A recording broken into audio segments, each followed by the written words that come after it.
Xitoyning Amerikada ochgan Kunzi universitetini taqash buyrug'i tushirildi.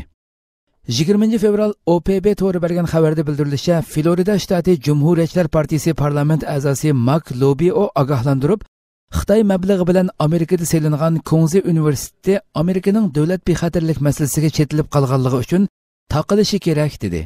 Xabarda Xitoy mablag'i bilan Amerikada ochilgan Kunzi universitetini taqashning asosli sababi bo'lsa, maktab ochilgandan buyon Xitoy izchil turda maktab darsligida Xitoy tarixi va Xitoy madaniyatini o'rgatishni asos qilib, mazkur maktabni Xitoy madaniyati va Xitoy tarixini bozorga soladigan o'rin qilib olganligi, boshqa darslar qo'shimcha dars sifatida o'tilganligi bildirilgan.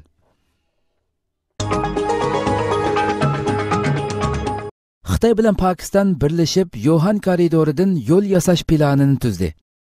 20 fevral Qrim agentligi bergan xabarda bildirilishicha, Xitoy Sharq Turkistonning Qashqar shahridan boshlab Pokistonning Liman shahridan Yohan koridoriga tutishadigan Xitoy bilan Pokistonning tijorat liniyasini bir-biriga bog'laydigan tosh yo'l liniyasi yasamoqchi bo'lgan.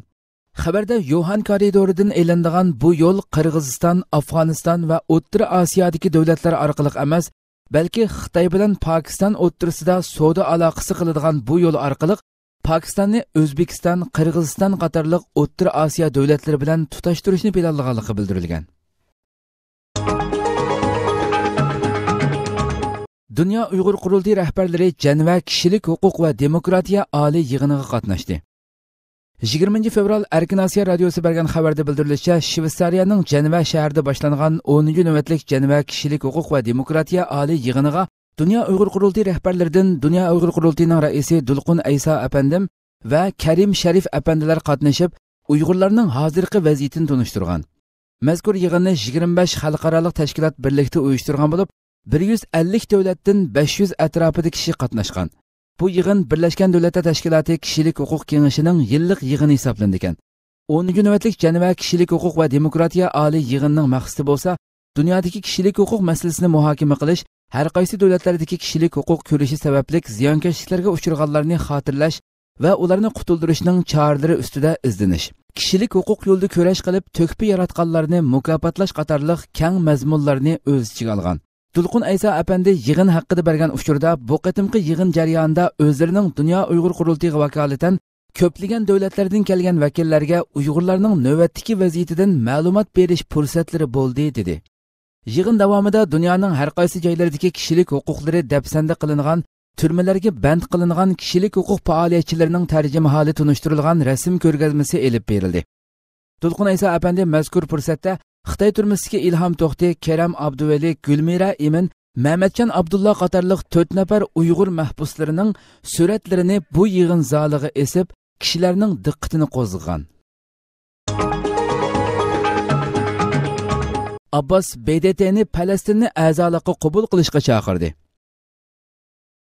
21 fevral Turkiya ovozi radiosining xabarida bildirilishicha, Falastin davlat raisi Mahmud Abbas Birlashgan Davlatlar Tashkiloti Xavfsizlik kengashiga xitob qilib, Isroiliya Falastin masalasining hal qilinishi uchun ko'p taraflamalik mexanizm o'rnatilishi va Falastinning Birlashgan Davlatlar Tashkiloti a'zolikqa qabul qilinishi uchun chaqiriqda bo'ldi. Falastin xalqining uda 70 yildan buyon o'z zaminida dard alam tortayotganligini eskartgan Abbas, Birlashgan Davlatlar Tashkilotini Falastin masalasini hal qilishda muvaffaqiyat qozonolmaslik bilan tanqid qildi. Isroiliyani o'zini xalqaro qonundagi ustun o'rinda qo'yish bilan aybladi. Hamda Isroiliya Falastin masalasini hal qilishning birdan-bir yo'lining ko'p taraflik mexanizm o'rnatish ekanligini ta'kidladi. Falastinni Birlashgan Davlatlar Tashkilotiga a'zolikqa qabul qilish to'g'riliqmi chaqiriqda bo'lgan Abbas, Falastinni davlat sifatida e'tirof qilmagan davlatlarni darhol e'tirof qilishga chaqiraman dedi. O'zbekistonning Namanganda tunji qatim qiz qarilar musobaqasi o'tkazildi. 20 fevral O'zbekistonning Namangan viloyatida tunji qatim qiz qarilar musobaqasi o'tkazildi.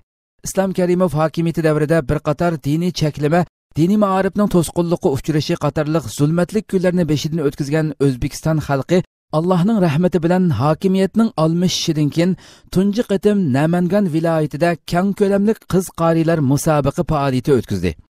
Faoliyatga qatnashgan xonim-qizlar O'zbekistonning vaziyatini hozirgi holatga o'zgartib bergan mehribon Allohga sonsizligan hamdlarni aytish bilan birga O'zbekistonning hozirgi rahbari va yetakchilariga duolar qildi va tashakkurlarini bildirdi.